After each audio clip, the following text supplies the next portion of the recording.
So welcome to this lecture on speciation. I'm Raphael. This is another part of this crash course in evolutionary biology. So the theory of evolution by natural selection was introduced by Darwin, right, in his book called The Origin of Species. And in his book, he gives lots of arguments for the idea that species change through time and that all species are related. But he does not answer the one question that his title suggests he might answer, the question of the origin of species.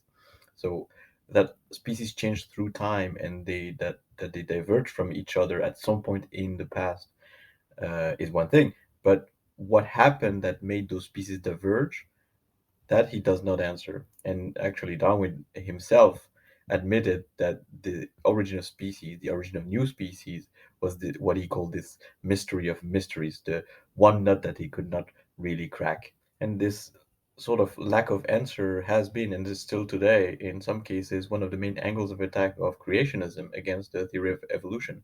So, showing that species change through time is relatively easy, and there's a lot of evidence that has accumulated to back up that claim, or at least the type of evidence that's required to prove that species evolve is relatively intuitive and it's relatively close to us. So, for example, we have managed to evolve our crops and breed our domesticated animals.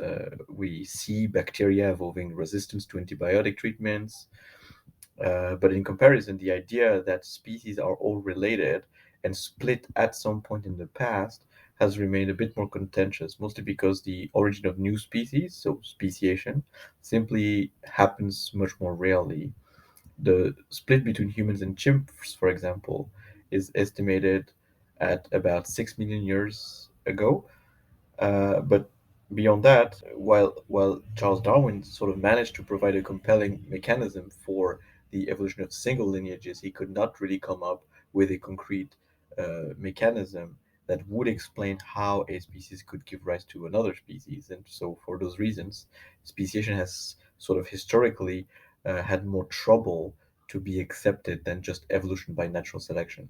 So, creationists often accept the latter, evolution by natural selection, but they believe that all species were created independently. So they could not have originated from other species, and de facto, humans could not have evolved from great apes.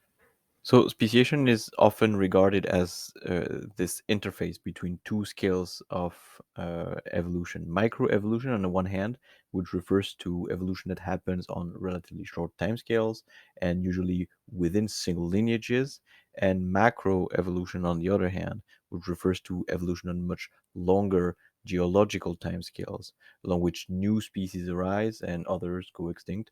And so, this distinction is on the one hand historical, with speciation marking sort of the limit of what creationists are willing to accept, but also functional because, uh, and as we shall see, the mechanisms that determine the evolution of single species are not exactly the same, or not necessarily the same, as those that explain the diversification of species within entire communities of species.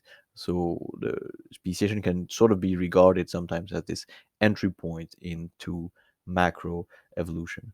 So, in this lecture, the goal is to see that speciation is not just any form of evolution and that a number of requirements must be fulfilled for new species to arise. In other words, there's quite a number of forces that make population evolve that need to be present together in order to promote speciation. Now, fortunately, evolutionary biology has spent some decades coming up with mechanisms that would explain speciation, and people have come up with ways of testing their hypothesis, uh, even if speciation is not necessarily something that is easy to see happen.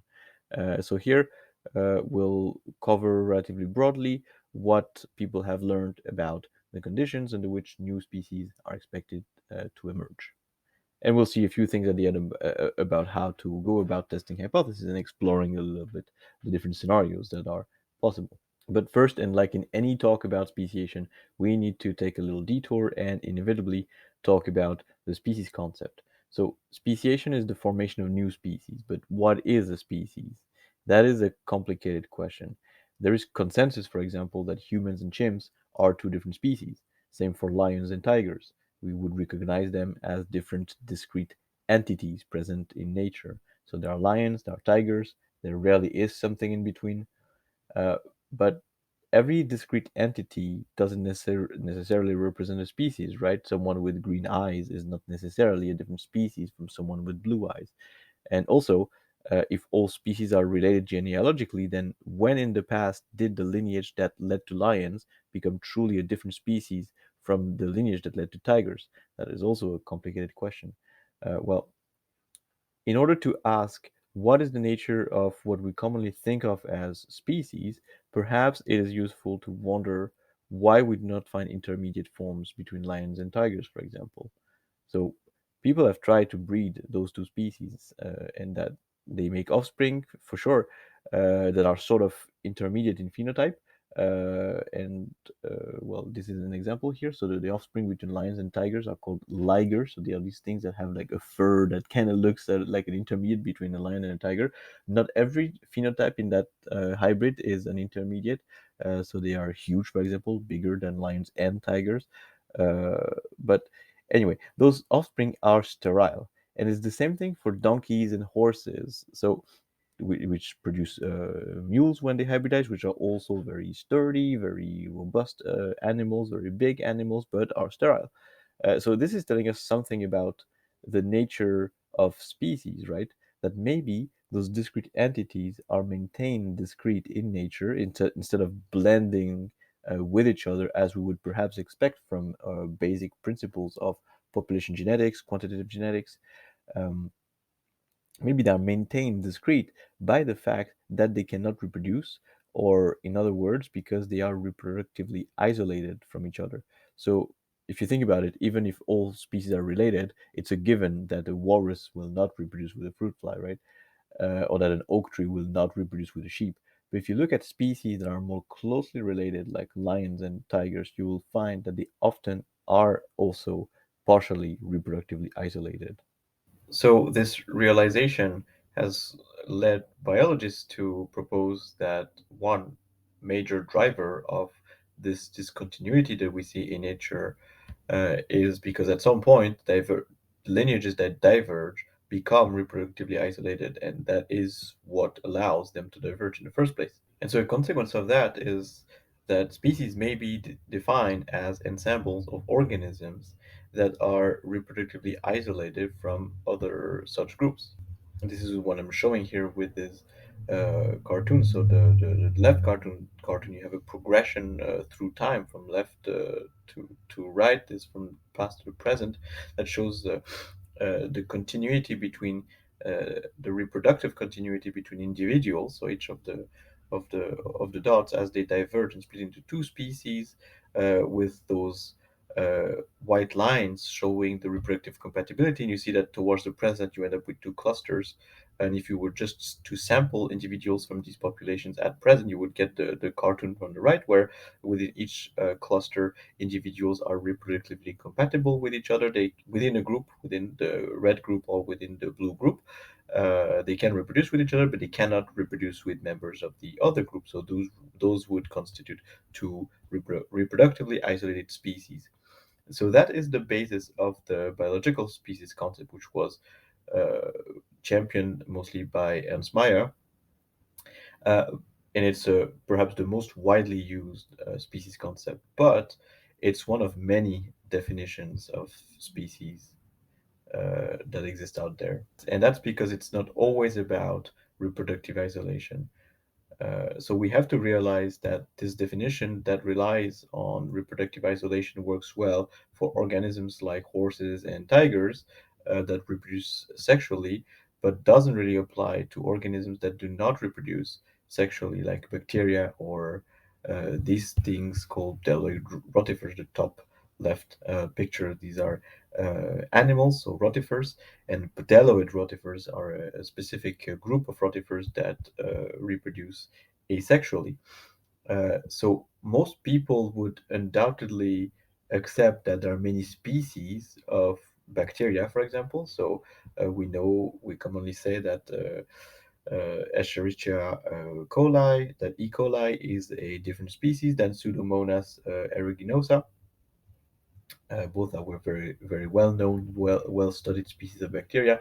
Uh, but what definition do we use to tell that those are different species if by definition those species never exchange genes in the first place? Well, in the case of bacteria, they can actually exchange genes between species, even though they're asexual. But that's an entirely different topic that has to do with horizontal gene transfer.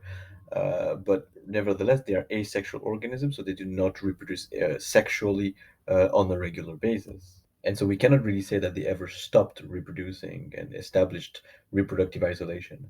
And this is where different species concepts or species definitions enter the scene. So we have some species definitions that focus on phenotypic differences rather than reproductive isolation. We have others that focus on genetic distance between lineages, that, for example, you need a certain, that's commonly applied in bacteria, that you need a certain genetic distance between two lineages, between two strains of bacteria in order to consider them different species. And more recently, it has been shown using genomics that what in many cases what we thought were good biological species actually keep exchanging genes, and so they keep hybridizing on a regular basis. So there are uh, well-known examples already from the age before genomics of hybrids in nature. So here is a picture, for example, of the King of Holland bird of paradise, which is a hybrid between two species of birds of paradise. On the top left, the king bird of paradise, which is very red, and on the top right, the magnificent bird of paradise. And it's also been known for a long time that species like ducks hybridize a lot. But what genomic tools have enabled to see more recently is that even in cases where we have not recorded hybrids in the wild, we managed to find traces in the genome of different species that they have hybridized and exchanged genes in the past, although they remain relatively well delimited. And at least those species remain relatively well delimited enough that we still count them as different species. So we still count the king bird of paradise and the magnificent bird of paradise as different species. They are still relatively discrete entities, even though they hybridize. And so that has led some people to argue that a species definition that focuses on things like clusters of genes, the concept of clusters of genes was maybe more appropriate than using really reproductive isolation as a criterion. And this is just to say that the debate is still open on species concepts and definitions, and it's pretty much certain that there's no one definition that will ever fit all cases. Each definition has its advantages and its shortcomings, and all definitions are operational under different circumstances. Now, the good news in that is that despite this multiplicity of species definitions, the processes that lead to this discretization of nature tend to apply to many definitions, regardless of where we put the threshold of when two lineages truly are two species. Of course, we need to keep in mind this multiplicity of species definitions, but we can still go about our business of learning about what processes lead to the formation of new species. And so, what makes new species?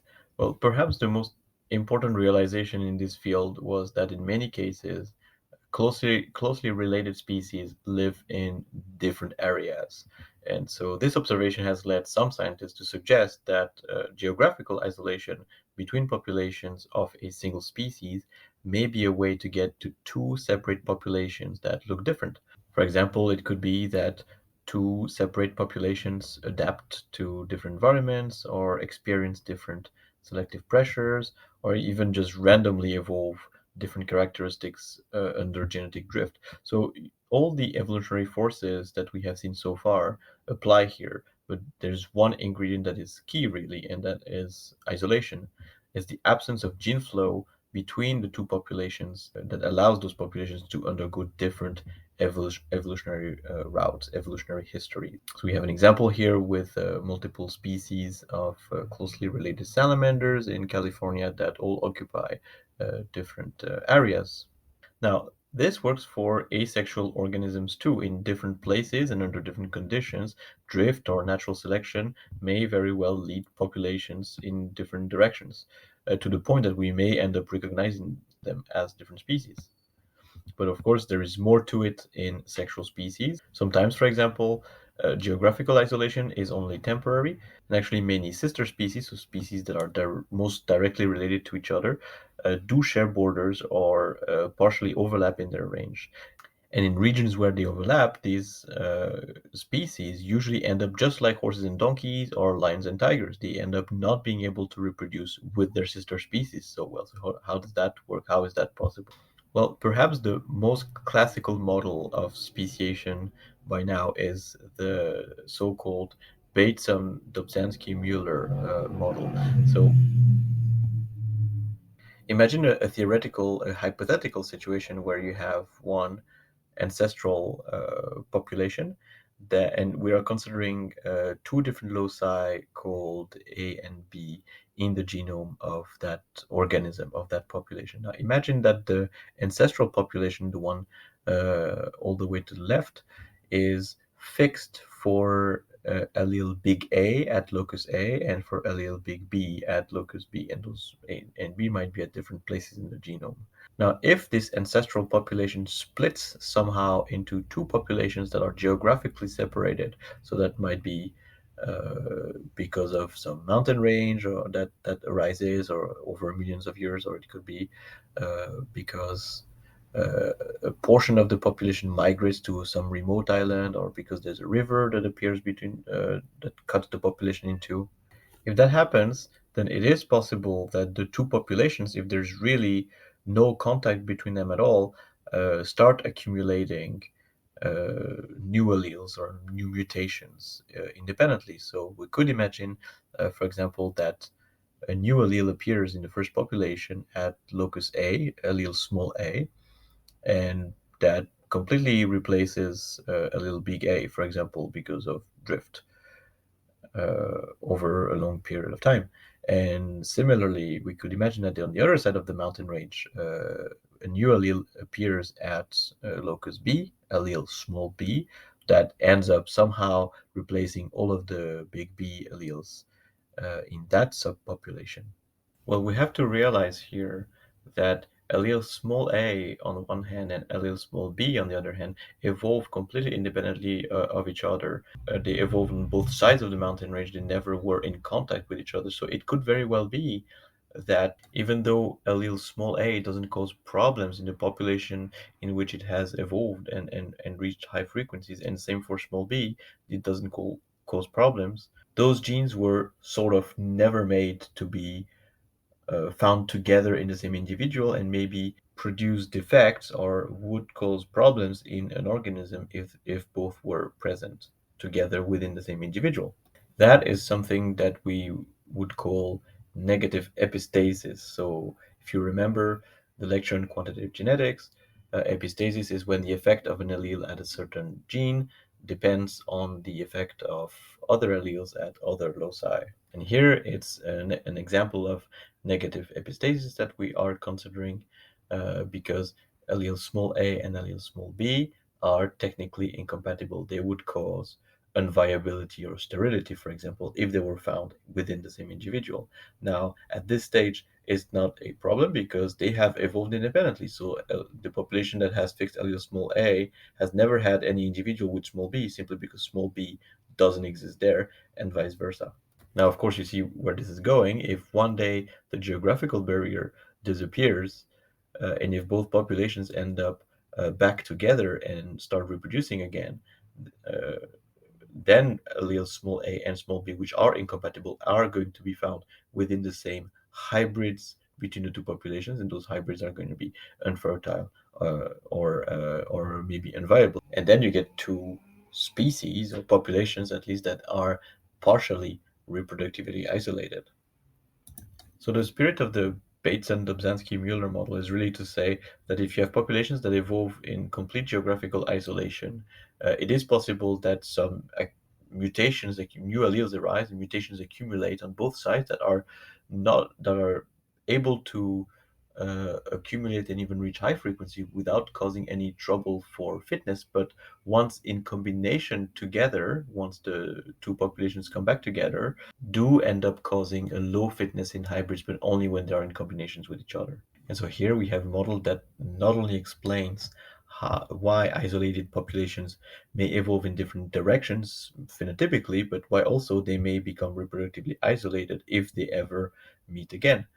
And it does turn out that many of those incompatible genes that are predicted by this so-called BDM model have actually been found between closely related species. There's lots of examples, especially in Drosophila. Drosophila has been a major model system for this kind of studies.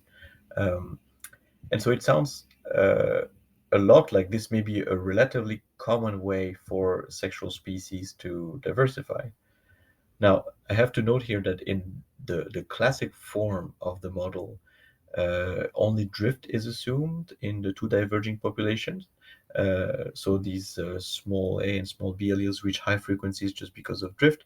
That is to show that incompatibilities can arise through non-adaptive evolution. But it would also work if the two populations were adapting to different things, to different environments, and that those two alleles, small a and small b, would somehow allow them to better cope with the conditions that they encounter on each side of the mountain range. And actually, in real life, this is actually likely to happen, uh, especially if we consider that populations on different sides of geographical barriers usually experience different environmental conditions. Now, I want to introduce some terms here that you may encounter if you get into the speciation literature. When two populations, where speciation goes through the geographical separation between populations, so the full geographical separation like this with no contact possible or almost no contact possible, that is called allopatry. Allopatry is the geographical separation of populations, and allopatric speciation is speciation that occurs in geographical separation. Now, I mentioned that this can come about if the range of the ancestral population is split in two, for example, by a mountain range or by a river that cuts through it. If that happens, the scenario we're talking about is called vicariance. We would call this vicariant speciation when the range is split into two. If one of the two subpopulations is one that migrates, for example, to an island, and this is how, by splitting from a sort of a main population on the mainland, if this is how this geographical separation comes about, then we talk about peripatric speciation. So vicariant speciation and peripatric speciation are two flavors of allopatric speciation, which involves geographical separation. And another term I want to define here is secondary contact, which is when these two populations are coming back together and are in contact, becoming contact again after a period of allopatry, a period of geographical uh, isolation. And perhaps a very nice example that sort of attests of uh, the validity of the or the high plausibility of this sort of model is these so-called ring species. So the example I showed you before with these salamanders, you can see that a lot of these sister species or neighboring species have ranges that overlap a little bit, that are touching each other, except from the two extremes of this continuum. So we have like this blue with the white tip range that at the moment it goes around this sierra, this mountain range, and comes back into contact with the species that has the pink range. Uh, at this very location, these animals are no longer able to reproduce. They have accumulated um, uh, post-zygotic isolation factors, perhaps these BDM alleles. So here, this is an example, perhaps, of the BDM model, not through time, but through space, really, with these two different populations diverges as they migrate around the mountain range. There are a couple of other examples of ring species, and they exemplify quite nicely that this type of scenario is possible. What happens when two populations come into secondary contact?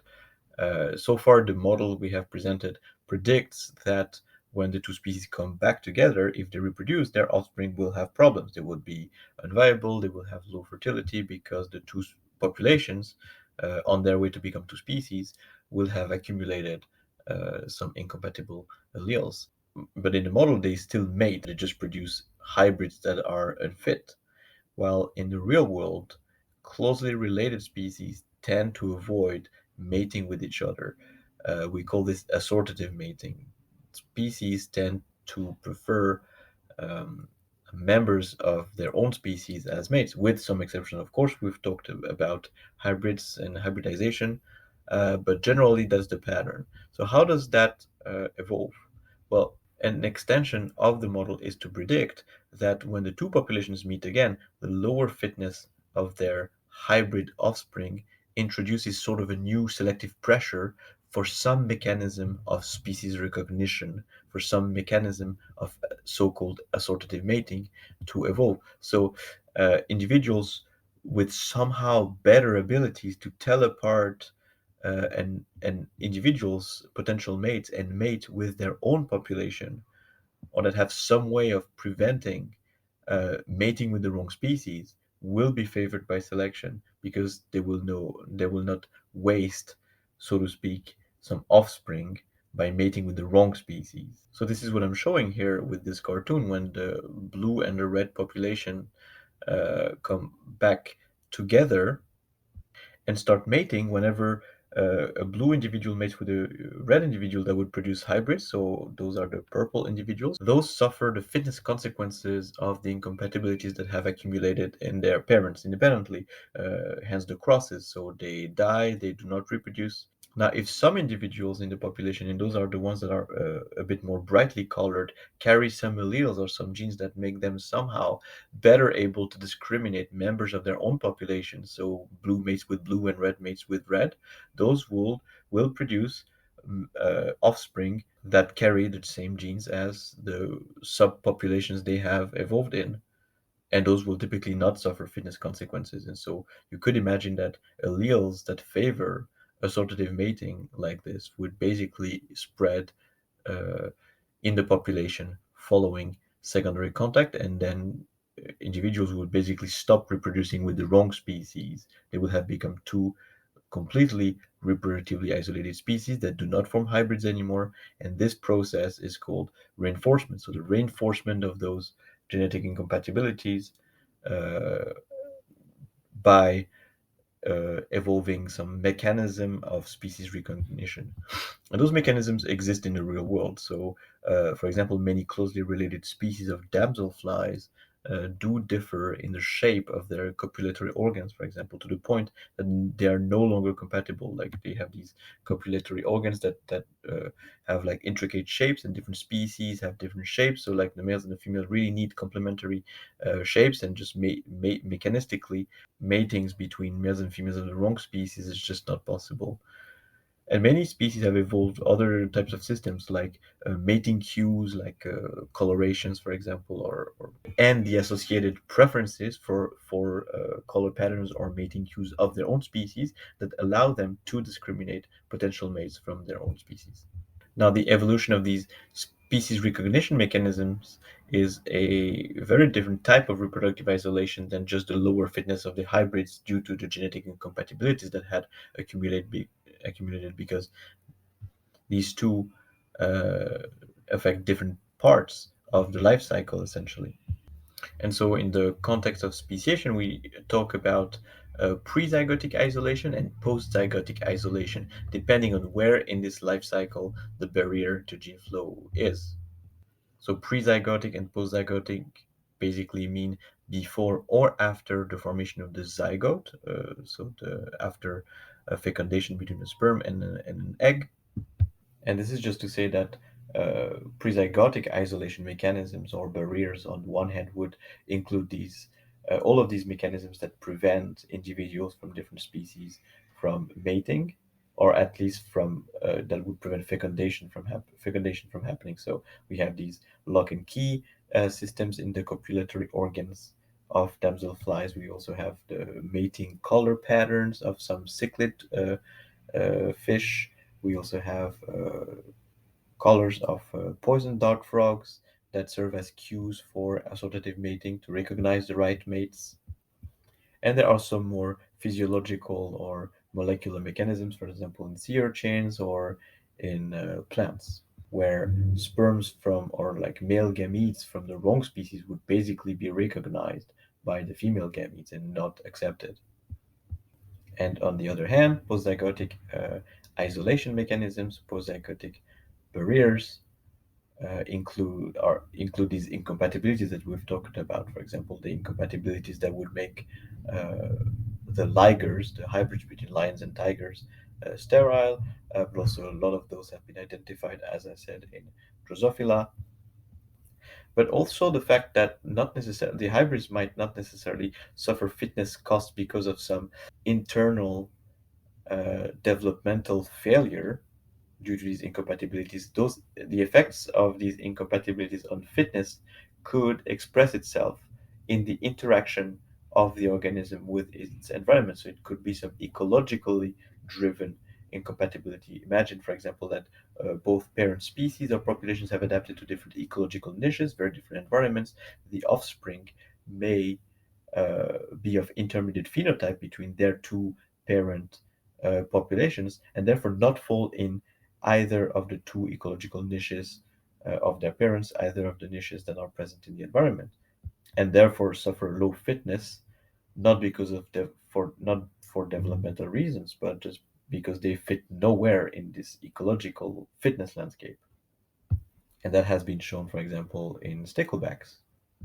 So we make this distinction between different types of barriers, reproductive barriers, but of course multiple barriers, both post-zygotic and pre-zygotic, uh, can typically arise during a given speciation event between two populations that diverge. And actually, this is often considered the ultimate step in speciation, right? Two uh, species in the biological species concept sense are fully separated when they have achieved both pre and post zygotic isolation. So basically, when they do no longer mate, and even if they did, their offspring would not be viable or fertile. So we talked about these allopatric scenarios where we have genetic incompatibilities accumulating that creates post-zygotic isolation. When the species come into secondary contact, reinforcement occurs, and that leads to the evolution of pre-zygotic isolation measures. But is that the only way that speciation could occur? And to answer that question, we have to ask ourselves what other things than geographical barriers may contribute to driving these groups of individuals apart in genes and phenotypes, and for sexual species, result in reproductive isolation. So, one obvious answer is selection. So we said earlier, and it should now be clear from previous classes, that different populations experiencing different environments or selective regimes, either in the lab or in nature, will typically evolve different phenotypes and different adaptations. And those populations do not always need to be geographically separated for this to happen. If you take two populations that are in parapatry, for example, so parapatry is when the ranges of these two populations are neighboring each other and maybe they slightly overlap. Uh, and technically, the example that I showed before with the salamanders, where they all had they were occupying different regions, but their ranges were touching each other. They were essentially neighbors. Those were actually parapatric species. They were in parapatry with respect to each other. Now, if you imagine that both neighboring populations experience different environments, but there's still gene flow between them, they could, and occasionally they do in the real world, reproduce and keep exchanging genes. And indeed, I mentioned these examples of species hybridizing with each other when they come back into secondary contact, or basically when they're just like in the same geographical space. And note here that this hypothetical example would also work in allopatry, technically, so in full geographical isolation, but with some occasional migrants moving between the populations. Now, if the two populations experience drastically different environments and are selected to evolve different adaptations, and those adaptations are such that there's a trade-off between being adapted to one environment and being adapted to the other. So it's impossible for an individual to just be adapted to both environments at the same time. And this is common in living system and physiological systems in general. As it's very difficult for any organism to be adapted to everything at the same time. There are trade-offs. Adaptation to one thing usually comes at a cost of in terms of adaptation to some other thing. Then individuals coming from one environment will typically be maladapted in the other environment. And this in itself is a form of reproductive isolation. If maladapted migrants have trouble finding mates, for example, because they perform poorly in their environment of arrival, then we can technically say that they have been filtered out by this environment in which they have arrived. That is a form of reproductive isolation. But they may still manage to reproduce occasionally, these migrants, and still transfer their genes into the locally adapted population in which they have arrived, of individuals that are just better adapted to the local conditions than they are. And this will tend to create hybrid offspring that may also be relatively poorly adapted to their local environment because they inherited genes that are coming from another population where they were fit, but in the local population they no longer are. And so the theory predicts that adaptive genes making their way into a population where they become maladaptive uh, will be filtered out either in the newcomers directly, because they are filtered out by the environment in a form of pre-zygotic isolation, or through the lower fitness of hybrids. So that would be a form of post-zygotic isolation. But in both cases, divergent selective conditions are causing reproductive isolation. So divergent selection really is the key factor here. And the same applies as before. If the hybrids have a low fitness, so this post-zygotic isolation, then reinforcement may occur and some additional pre-zygotic barriers or like species recognition mechanisms or assortative mating may evolve as a response of that, and therefore completing speciation. And so the fact that divergent selection is involved in many cases of speciation is now very well established and documented. And perhaps one of the best clues of that is actually the persistence of gene flow in the form of hybridization between species that were once thought of as good biological species. Like I said before, these hybridization events. So in the more recent years, some genomic studies have shown that in many cases, fully separate populations that were widely recognized as separate species keep exchanging genes occasionally, and yet remain very well separate and distinguishable both phenotypically and genetically. And we can typically tell this, and this is what I'm showing with the cartoon on the right, because you can find bits of DNA from other species into a locally adapted population or species, and vice versa. And so the message here is that there are examples of discrete entities that are not blending into each other despite gene flow occurring between them, despite the absence of a clear geographical barrier. And this is telling us that selection, this divergent selection, must be quite good at keeping those species apart, must be quite good at filtering out maladaptive genes when they make their way through gene flow, through hybridization, into environments where they are not necessarily fit. And that would uh, promote the persistence of phenotypically very distinct species despite the fact that they reproduce occasionally.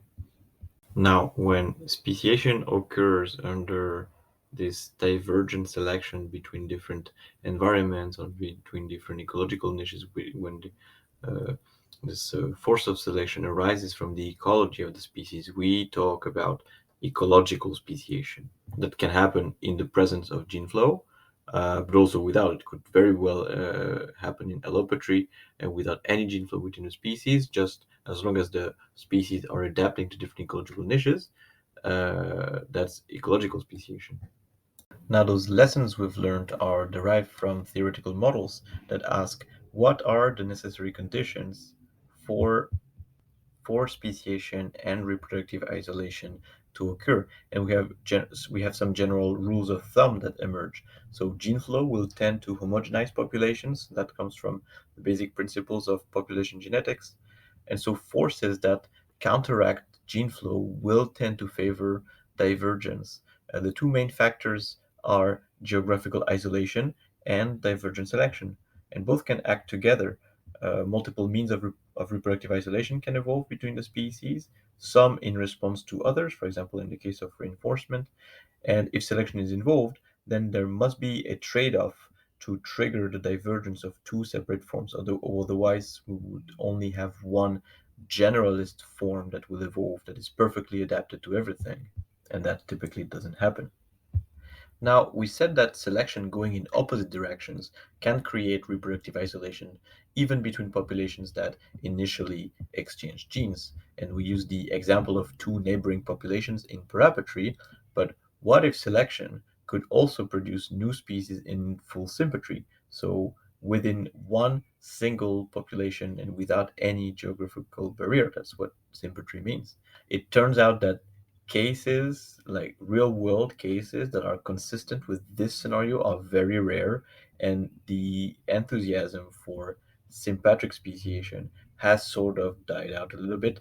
But the investigation of this hypothetical scenario, sympatric speciation, has nevertheless given quite some important insights into the role of selection in the speciation process, because it allowed to study it basically independently of the effect of geographical separation.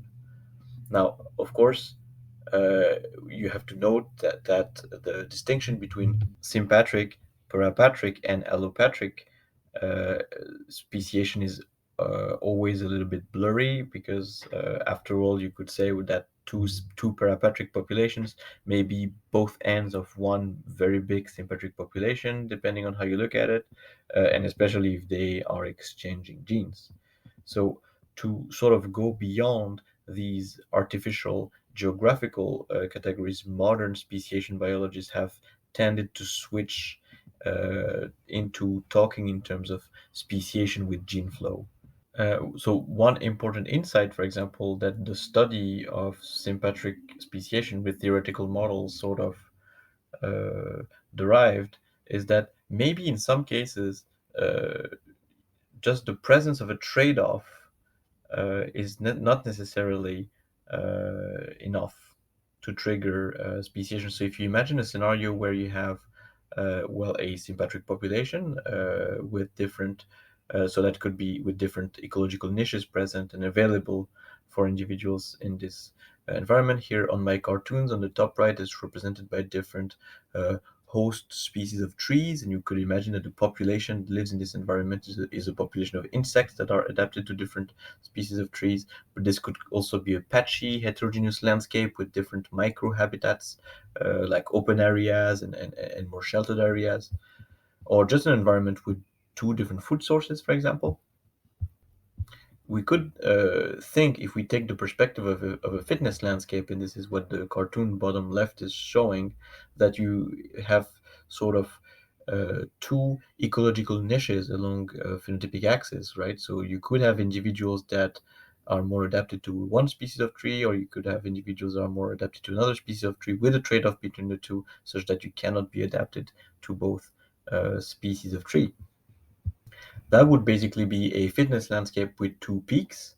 And you would imagine, what, two peaks, two ecological niches that would be a favorable condition for two species to evolve and to diverge from each other under selection.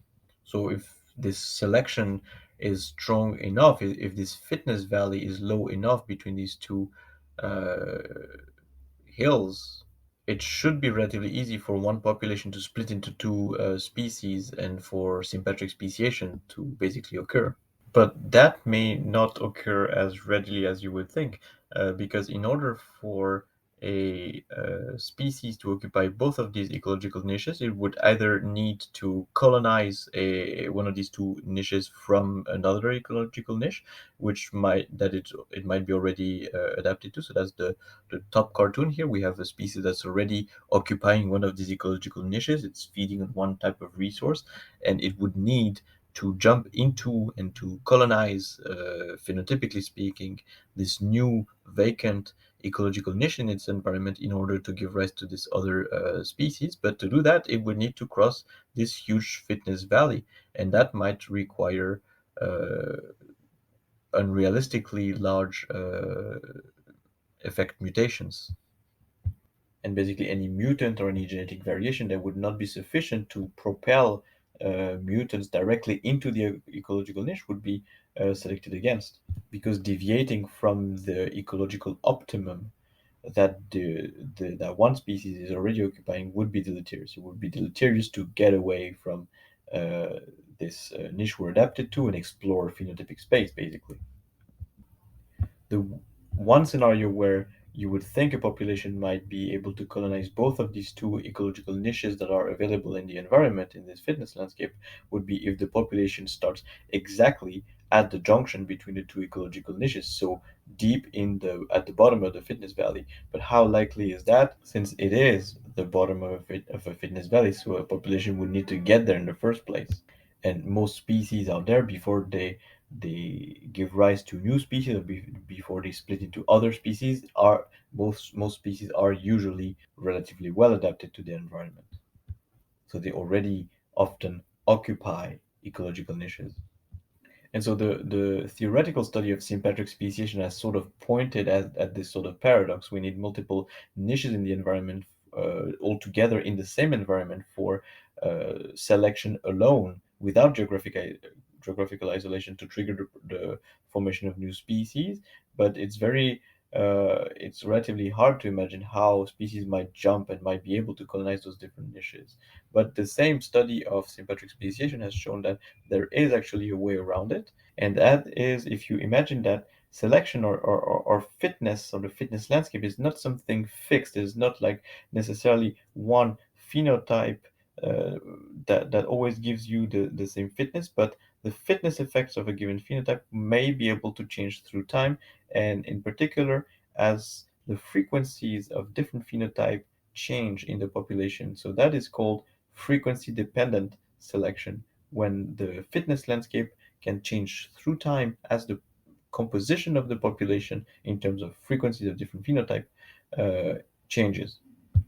So how does that work? Imagine, so that's the right cartoon. Imagine on the top of this cartoon that at a given time with a given population, our fitness landscape has only one peak. So that might be a portion of phenotype space where if you are there, you are able to feed optimally on the most abundant food source in your environment. So this phenotypic axis on this x-axis basically could be, for example, the length of the beak of a bird, and being in the middle of this axis would basically allow an individual to feed optimally on the most common seed size that is present in its environment. So if the fitness landscape has this Gaussian shape, you would imagine that a population that arrives here that's not necessarily at this fitness optimum, but a little bit further away from it, might evolve towards it in order to maximize basically its efficiency at feeding on the resources that are available. Now, we could say in this hypothetical model that we're imagining here that the fitness of an individual not only depends on whether it's adapted to a given seed size, but it also depends on how much of each seed size class is available in its environment.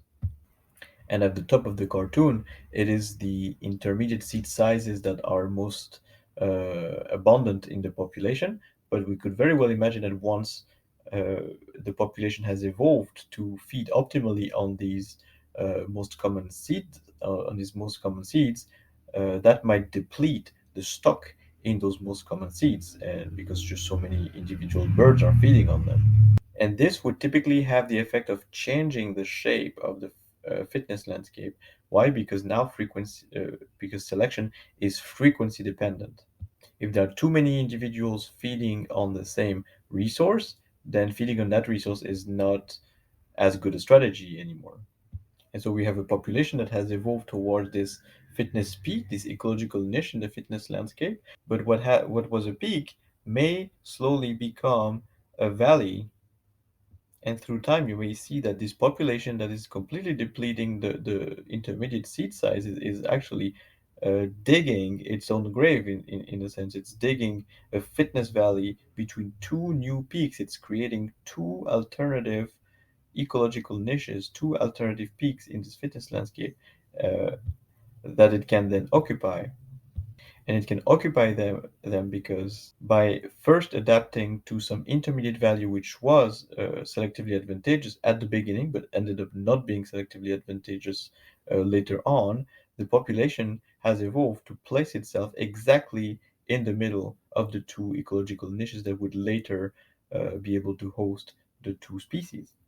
And here, the main ecological interaction that is responsible for this splitting of the fitness landscape into two different ecological niches is competition. Is because individuals are competing for the resources, for some finite amounts of resources, and that this resource is depleted, that this creates a push, a selective advantage for individuals that would be slightly different from the most intermediate seed size consumption strategy. Because even if they do not feed on the type of seed that is most produced in the environment, at least they manage to avoid competition, intense competition with individuals who are, and they gain a selective advantage of doing that. So basically, you have two species that evolve that are each adapted to different portions of this continuum of seed sizes and that keep each other in check, and they're just distant enough in phenotype space from each other that they avoid competing too much and interfering too much with each other. They basically adapt to different seed sizes. Here we talk about negative frequency dependent selection, and there's another term for this is a rarity advantage, the advantage of being rare. So in this case, when everybody is feeding on the most central seed size, anyone that arises in this population that is not of the most common phenotype, so anyone who is of a rare phenotype, will be advantaged. These rare phenotypes will be the most extreme ones, the ones that are further away and that are less affected by competition. So when individuals that are less frequent, when phenotypes that are less frequent are advantaged, that is negative frequency dependent selection. And it's very likely that this is a way that selection operates in nature, and that basically solves this paradox, and in theory makes sympatric speciation quite plausible in the end. But, and even though frequency dependent selection makes a lot of sense and might be very widespread in nature, sympatric speciation has received very mixed support from empirical research. And the main reason, and that's what I'm depicting here with this cartoon, is that whenever you find two species that are in symmetry, so they're occupying the same territory, it doesn't mean that they arose through sympatric speciation. It could be, and that's the left scenario here, that from some intermediate purple organism, they just diversify into occupying two different distinct ecological niches and becoming reproductively isolated. But it could also be the scenario that we saw at the beginning, when from an original population, geographical isolation occurred, the two species became separate in allopatry or at least in parapatry, and only then came back into secondary contact, into secondary sympatry. And it's typically very hard to disentangle these two scenarios if you're just at present and you don't know what exactly happened in the past. So one famous example of this is perhaps initially the most famous proposed example of sympatric speciation, which was this fly called Ragoletis pomanella. So this is the apple maggot. So basically, this is a species of fly that is native to North America that was originally adapted to laying its eggs on hawthorn trees.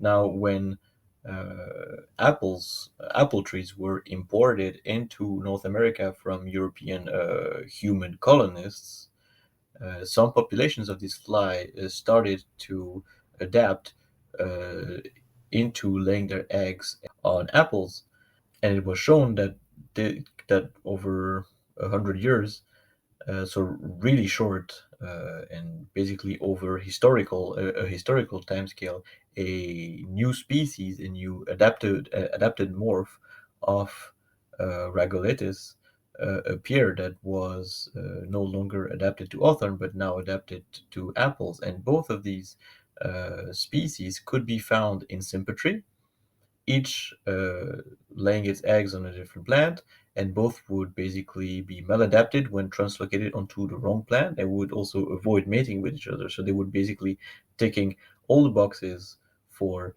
being reproductively isolated species. Now, later on, it was found some indirect evidence was found that suggests that these two different fly races may have evolved in geographical isolation and only later came back into a secondary contact. So really, maybe the divergence between them really occurred in periods where they were actually not exchanging genes. And so, according to some authors, there are lots of possible examples of sympatric speciation.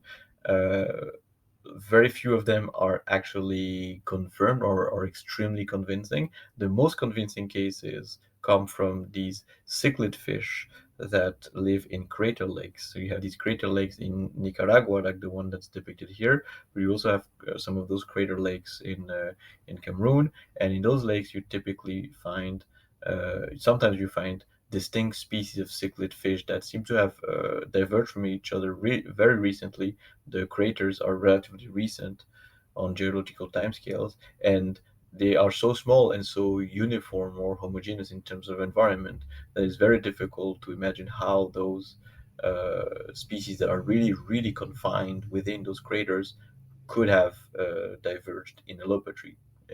It's quite likely in those cases that they have indeed diverged in sympatry. And so nowadays, some methods are being designed to try to use genomic data to tease apart those different scenarios to be able to really tell how much gene flow was going on as the two species diverged. Now, one problem that we did not treat in much detail so far is the problem of sexual reproduction when speciation happens in the presence of gene flow. So we sort of assumed that if you have some sort of post-zygotic isolation that has evolved, either in the form of developmental incompatibilities in the hybrids, or just because your two populations are adapted to different ecological niches, and therefore hybrids would fall into some sort of ecological mismatch, not being adapted to either ecological niche. We assume that in this case there would be selection for the evolution of some assortative mating mechanism, some species recognition mechanism to prevent individuals to mate with the wrong mates, because that would be selectively advantageous for them. They would avoid producing unfit offspring. And we assume that this sort of follow up pre-zygotic isolation would just arise uh, as a response to post-zygotic isolation already being present. But it's not as simple as this. So, and the reason is sexual reproduction, but mostly recombination.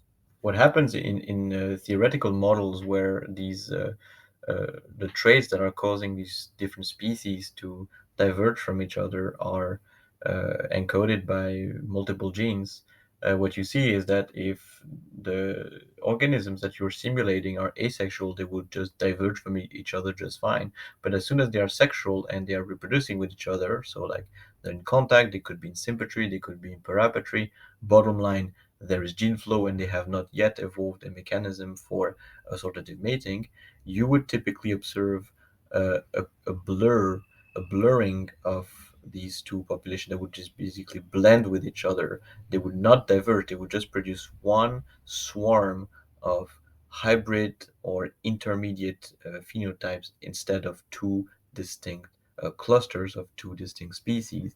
And the reason is that they just reproduce together. So the bottom cartoon shows like what would happen if like the genomes of two populations adapted to different niches basically mixed together because of recombination. They would produce offspring with lots of combinations of blue and red alleles, and that would basically break down the linkage disequilibrium, the break down the association between all the blue alleles together and the red alleles together, and therefore create lots of intermediate phenotypes that would basically fall in the middle of a fitness valley if what drove the species apart was distinct ecological niches, for example. So this is a perfect situation that would promote the evolution of some system of uh, species recognition, basically, and pre-zygotic isolation.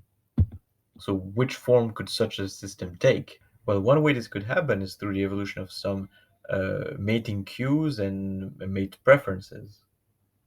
So cues in one sex, for example, the males, color patterns, for example, specific color patterns for each diverging species, and preferences for each color pattern in the opposite sex, in the females, for example. So uh, preference for blue coloration in the species that has the blue mating cue, and preferences for the red coloration in the other species that has a red coloration as a mating cue.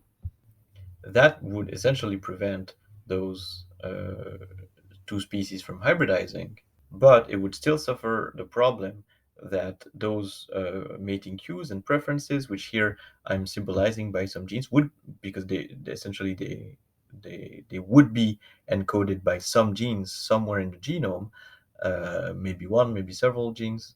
I'm representing them here with slightly different shapes.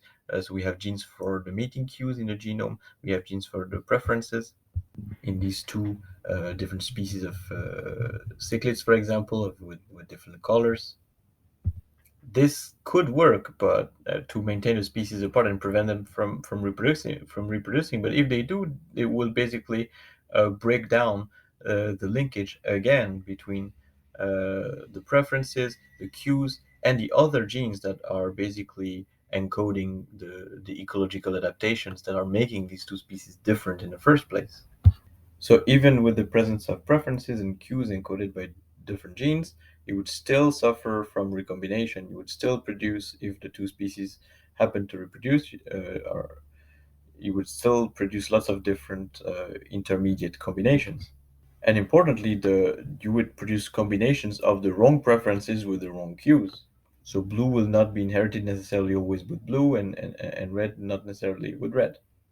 And this is a problem because basically it means with recombination, it means that in the presence of initial gene flow, mating cues will stop being reliable indicators of which species or which ecological adaptation an individual has. And therefore, the mating cue stops being an indicator of whether a given male is a good potential mate, whether it has the right genes that won't interfere with the genes of the female that is choosing, for example.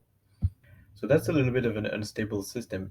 It can happen, but what is needed is linkage disequilibrium between these different genetic elements, the ones that code for different ecological adaptations, the ones that code for different mate preferences, the ones that code for different mating cues. If somehow those elements become linked together, then mating cues become reliable indicators of ecological adaptations because basically ecology and sexual types become inherited together. And that will drive the prezygotic isolation between the species. So one way to generate this linkage disequilibrium and counteract basically the effect of recombination is if there is some initial linkage disequilibrium. So if blue cues are often found with blue adaptations to start with, and vice versa for the red ones, this might already prevent uh, the reproduction between the wrong types and the formation of all these intermediate types. This could occur by drift, but another way to solve this problem of recombination is by forcing, in a sense, linkage between the different loci that are involved in the process. So between the ecological loci, between the loci coding for mating cues, for mating preferences. And one way to force linkage and basically prevent recombination if in one portion of the genome is through inversions. So you should have seen in the lecture on different types of genomic variation what inversions are. So it's possible sometimes that portions of chromosomes get inverted. And so if I represent here two different chromosomes, with these lines. What typically happens in heterozygote individuals when one of the two, when an inversion has occurred, inversions basically, of course, change the order of loci along the genome, making it impossible for the portion that is inverted to align in heterozygotes with the portion on the other chromosome that has an other orientation. And alignment is necessary for recombination, so that effectively suppresses recombination in the region that is inverted. So this is why I'm noting here with this yellow blur the regions of the genome that can recombine, and with the cross the regions that can no longer recombine because one of the two versions has undergone an inversion. Now, what is happening then is that this automatically locks together the alleles that were present at the genes, the loci within the inversion.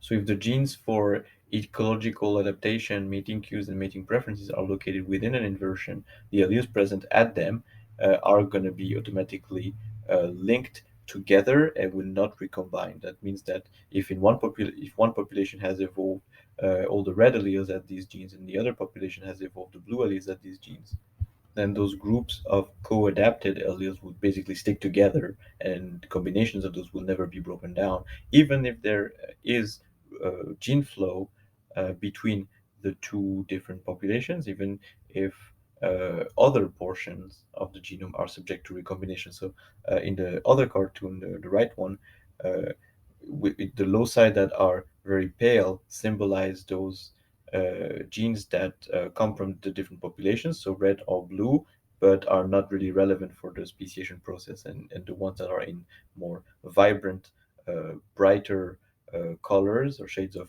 red and blue uh, are these three in the middle that are within an inversion.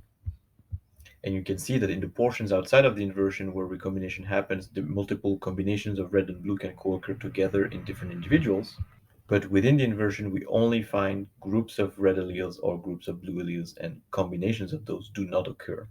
And so, because those are the genes that are relevant for speciation, all of these individuals would neatly fall into either of the two categories, either of the two species adapted to different ecological niches with different mating cues or color patterns and preferences, and avoiding uh, potentially avoiding mating with each other. But even if they do reproduce, and that would not trigger the breakdown of these differences between two species, as they can still exchange genetic material at other parts of the genome. So they will remain discrete entities. And there are multiple examples of those inversions that have been found being involved in speciation in multiple empirical systems. One of them famous ones is Heliconus butterflies. You have these uh, multiple species of Heliconus butterflies, mimetic butterflies, over South America. So you have multiple species that resemble each other very much, that mimic each other. And it has been found that the genes that are responsible for these different color patterns and the genes responsible for preferences occur within inversions. Now, those inversions, by breaking the recombinations and forcing linkage between different loci, therefore forcing alleles, groups of alleles at different loci to be inherited altogether, are essentially forming what we call supergenes. So a supergene is an ensemble of genes or loci that is basically inherited as one haplotype without being broken down by recombination. Now, one other way to sort of force the linkage between these ecological adaptation genes and genes involved in mate choice is what we call magic traits. So, what is a magic trait? It's essentially, in the speciation literature, it's essentially a trait that is just that, and a trait that is both an ecological adaptation trait and a mate choice trait. So, think for example of the habitat choice in phytophagous insects, so insects that feed and live basically their entire life on some specific host plant and are uh, metabolically, physiologically adapted to that plant. By feeding and living where they are best adapted, they also mate there, basically. So that restricts the mates that they will find. So this adaptation to different host plants might be considered a trait that is both determining where you are adapted, but also the mates that you will find. Flowering time is also another example. or different species of plants might occupy different sort of temporal flowering niches, but of course, because flowering is what allows reproduction through pollination, this might also create pre-zygotic isolation between plants that flower at different times. I'm putting in there this nice example of stick insects, which are another type of insect that live on specific host plants that are very well adapted to where different sister species are adapted to different host plants, and those are stick insects from the genus Timema, and they are one of the very well-known examples of ecological speciation. Now we've mentioned that sexual selection was very important in the speciation process, especially when gene flow is involved. In case of ecological speciation, for example, because it allows for pre-zygotic isolation, assortative mating, species recognition to evolve basically through mate choice. But some research, at some point in the past, has suggested that sexual selection might also be able to drive speciation just by itself, not necessarily as a follow-up uh, completion system for ecological speciation, so for divergent ecological selection. And the logic being, well, if you imagine that you have alternative populations, there may be very well be some runaway processes of the Fisherian type of runaway process. This is something that you will see hopefully in the sexual selection lecture, but basically these are processes in which sexual selection, just because there might be some arbitrary preferences of the females for one type of male, a population under this process might evolve very extravagant male ornaments and male sexual traits in response to these female preferences. Now, if that process goes in different directions in different populations that are separate, geographically separated, for example, this might very quickly lead to very blue males that are preferred by females that prefer very blue males in one population, and the same for red males in another population. And because these sexual traits are directly involved in mate choice, if these populations come back into secondary contact, then pre-zygotic isolation would already be in place because uh, because females mate based on this sexual trait. Now, some research has even proposed that this could even occur in sympatry, just the same way as these models of sympatric speciation predicted that if there are multiple niches in the environment, a species could split as to occupy these different niches. Well, these different sexual types might be preferred. There might be different sexual types preferred by females that might constitute sexual niches, essentially present in one population. So it could be that a population splits into different color morphs, for example, in sympatry, some males being preferred by some females and other males being preferred by other types of females. But despite that, most of the research actually suggests that this is unlikely because of two things. First, speciation by sexual selection would typically produce species that are reproductively isolated because of sexual selection, but would not produce species that are adapted to different ecological niches. So whenever those species come back into secondary contact, or maybe if they diverge directly in sympatry, they would be competing very strongly with each other because they would be adapted to essentially the same thing. They would not be adapted to different ecological niches in their environment. And basic principles of ecological theory would suggest that one species, in a case like this, one species would outcompete the other. We would have a case of competitive exclusion. For the species to be able to stably coexist together, you would need them to be adapted to different ecological niches, not just be of different sexual types. And another caveat of that theory is that most models that assume that speciation by sexual selection can occur in the presence of gene flow predict that there needs to be a huge amount of variation in female preferences initially in the population, and that seems a little bit unlikely, or at least it's not something that's been found plausible in nature, or never something that has been verified empirically. So bottom line, most of the evidence suggests that sexual selection is very important for speciation whenever it involves gene flow and in case of ecological speciation, but more as a mean to reach pre-zygotic isolation once in combination with divergent ecological selection, not necessarily on its own. Now, a lot of the research on speciation has sort of moved towards the genetics of speciation, or even today the genomics of speciation, in the hope of identifying the genetic elements in the genome that are involved in the origin of new species. And also with the hope that by identifying those genes involved in any given speciation event, we might be able to understand a bit more precisely exactly what happened, what mechanisms, or what sort of scenarios were involved in any given speciation event. So people are usually interested in finding those so-called speciation genes in the genome of like diverging species. So those genes that are loci that are the genetic elements that are involved in the speciation process. So that would be genes that code for these uh, divergence in mating cues. This could also be the genes that code for divergent ecological adaptation. This could also be the genes that are becoming incompatible in the Bateson-Dobzhansky-Muller model.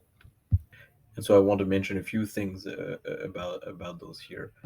So one interesting pattern that was noticed by Haldane, or at least like that was sort of coined after Haldane and named Haldane's rule, is that whenever there is some level of post-zygotic isolation between two species that involves sterility or lower viability, for example, it's often in the heterogametic sex that this post-zygotic isolation expresses. So it's often the heterogametic sex that suffers lower fertility or lower viability.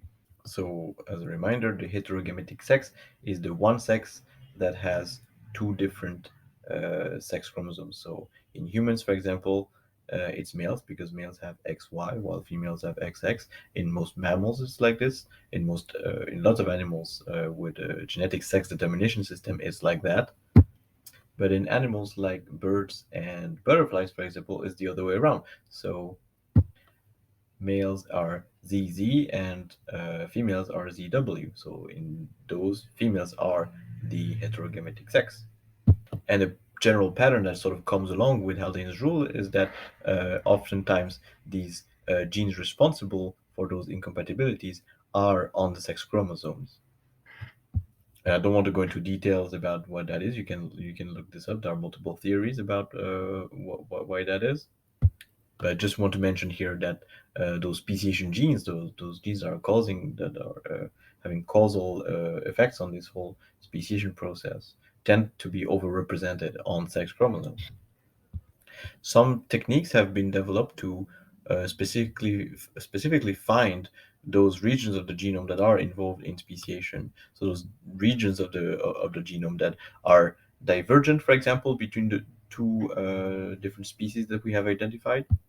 That is one uh, classic way of looking for those speciation genes. Oftentimes we call them uh, barrier loci.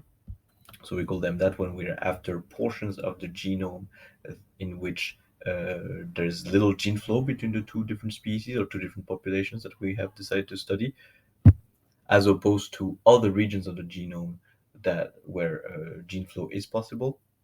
So remember, in cases of inversions, for example, if those inversions are involved in speciation, they would be very differentiated between the two species. While if the two species are still hybridizing, then other regions of the genome should be uh, less divergent genetically and more homogeneous between the two species. So in those cases, the super genes in the inversions should be the barrier loci, as in barrier to gene flow. And one classic way of looking at this is to measure this statistic called FST, or fixation index, which is basically a metric of genetic differentiation between two groups, between two populations. So this FST statistic ranges between 0 and 1. It's basically 0 when the allele frequencies are equal between two different populations, and it's very close to 1 when one population is completely fixed for one allele and the other population is fixed for another allele. And that metric is measured for one gene. So you can basically measure it for all of the loci in the genome, so all the positions along the genome, and create these sorts of genome scans of divergence. And people have been typically using those genome scans of divergence to identify regions that form peaks, which would then be candidate regions for hosting, maybe containing some of the genes that are involved in divergent adaptation, in post-zygotic isolation, maybe in pre-zygotic isolation, whatever is relevant in the context of the pair of species that they are studying. Of course, finding these peaks of FST in the genome, which are often called the genomic islands of speciation in the genome, requires that other regions of the genome have low levels of FST, and that it would, according to the classic theory, that would basically be the case uh, only if the species are typically still exchanging genes. So if the species are hybridizing or are very young, because it's only if not too much time has passed since gene flow has stopped that the rest of the genome, not the barrier loci, will basically stay at low levels. Once the species stop hybridizing, basically the entire genome will accumulate differences, and it will be more difficult to recognize these discrete peaks against a background that becomes higher and higher. And that's really part of the field of speciation genomics. So, making use, not looking at single genes, but really making use of entire genome sequences to look for patterns in the genome and exploring the genome to look for potential speciation genes or barrier loci. And sometimes when found, like those different genomic patterns can also be informative about which sort of scenario may have led to uh, the speciation event. So being able maybe, for example, to disentangle cases of ecological speciation with gene flow, or was it in sympatry, was it a secondary contact? There are methods using genomic data that are being developed to answer those kinds of questions. One other method that I want to mention is the analysis of clines in hybrid zones. So, notoriously, these genome scans of divergence with the FST that I showed above, for example, are problematic. They suffer from lots of different caveats. There are lots of reasons why peaks in FST do not necessarily represent regions of elevated actual divergence or regions that may contain barrier loci or speciation genes. There might be lots of other reasons why you would observe these more artifactual reasons. And so some people have proposed that instead, looking at uh, hybrid zones, instead of taking just like two species, two groups, and sequencing the genomes, aligning them, and coming up with the genome scans, maybe we should focus on regions where sister species form what we call a hybrid zone. So a hybrid zone is a narrow region at the border between the ranges of two parapatric species. So we have an example here with these different species of crows across Eurasia. And the idea is that you can run this kind of analysis, this Klein analysis, if within a hybrid zone, well, the two species hybridize, and they should, because otherwise that would not be a hybrid zone. Because within these hybrid zones, this is where the two sister species, which have already diverged, so we are in a case here of secondary contact typically, this is where they meet, and this is where they mate, and this is where they potentially exchange genes. Now, the theory behind this Klein analysis is that the genes that are involved in these speciation events, the genes that are involved in maintaining those species different, would not introgress very far beyond the hybrid zone or into the population where they are not from. So, in a hybrid zone, genes coming from one species of crow would potentially be at very high frequency of on the side of the hybrid zone where they are from, but and will probably introgress towards the other species towards the other side of the hybrid zone because of hybridization, because the two species hybridize in this zone. But the theory is that the further away you get uh, in enemy territory, so to speak, in the territory of the other sister species, the least this gene will be frequenced, the lower the allele frequencies at that the lower the frequency at that allele, basically. Now, if that happens for one particular gene, then you might have identified a candidate speciation gene, because that would be an allele that is a very high frequency. That would be a gene for which an allele is at very high frequency in one population. It's another allele is at very high frequency in the other population. So essentially, that you could tell with an FST scan already. But in addition, by doing this analysis, you're basically measuring this allele frequency not only at the two endpoints of this transect across the hybrid zone. You're also measuring, the idea is that you have to measure also the allele frequency throughout the hybrid zone. And if you see a very steep decline or very steep transition from one allele to the other as you go through the hybrid zone, then that might be a sign that the gene is prevented from introgressing very far spatially into the hybrid zone, because it is subject to selection, because it becomes maladaptive in the other species. It is probably a locus or a genetic element that is involved in the speciation event. And on the other hand, this is what I'm symbolizing with the smaller line on this plot, the one that goes just diagonally down. This sort of pattern would be what you would expect from a gene that has not so much to do with speciation. So you would imagine that those loci irrelevant to speciation would diffuse further away along the hybrid zone and show less sharp transitions in allele frequencies as you go from one species to the other along the transect. So in a speciation genomics context, you would expect to sort of repeat this analysis with lots of genes. So to have measured allele frequencies at lots and lots of genes along multiple positions along this spatial transect across the hybrid zone that you have chosen to study between two different species, and you would basically produce lots of these clines. This is what those lines are called. All of these lines, in order to find the ones that show the sharpest transitions, and those clines might be the clines of the genes that are most likely to be good candidate speciation genes.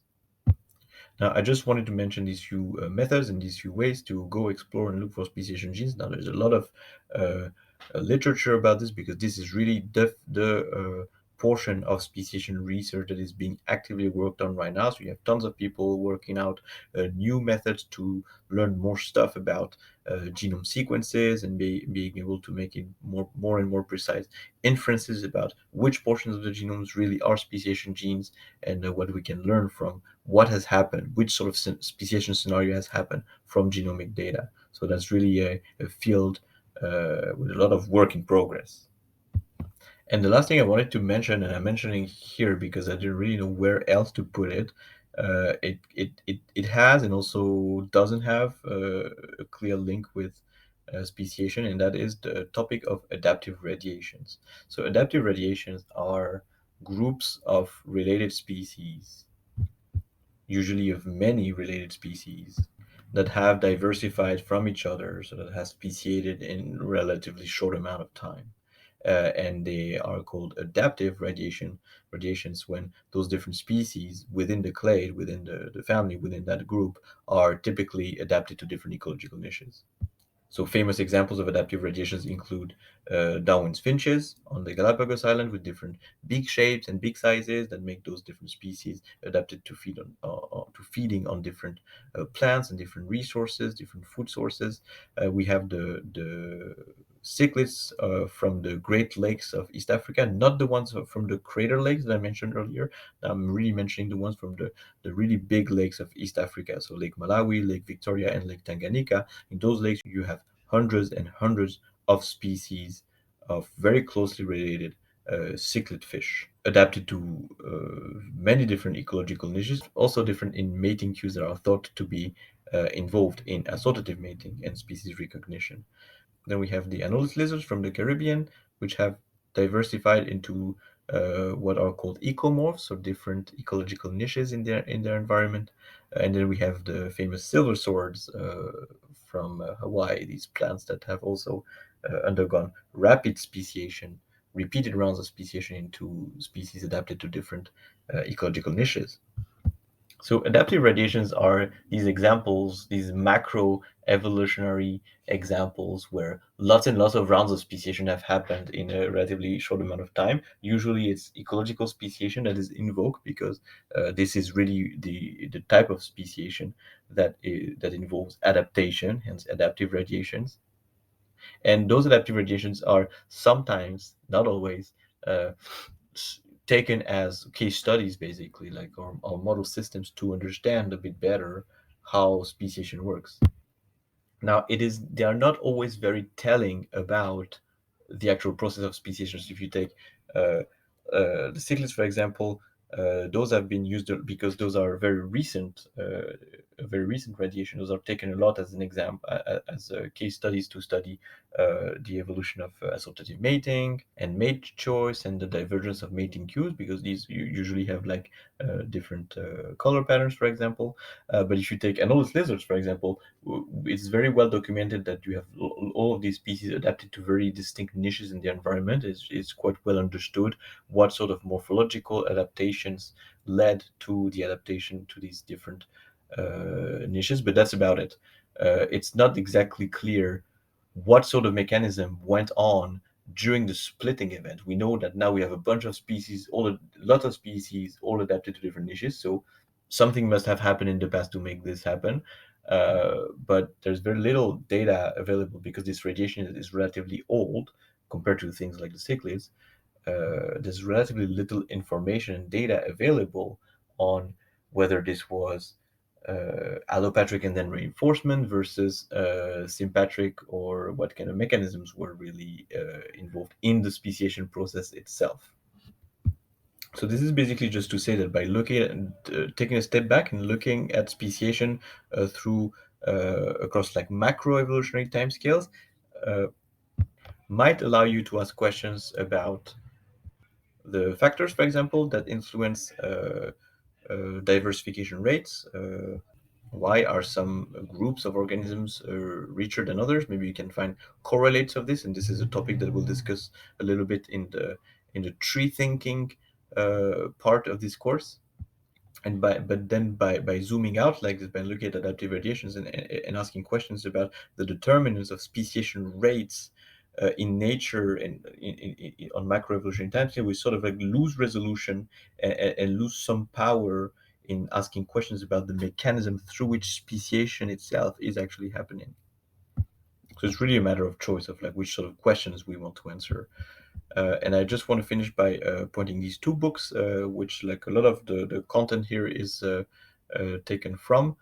I very much recommend them. I think they're very nice to get a broad overview of like all of speciation research. I mean, they're a little bit outdated when it comes to the whole genomics part, but that is really a field under active change right now. And as far as I know, there's no book for it. But yeah, yeah. So thanks for listening.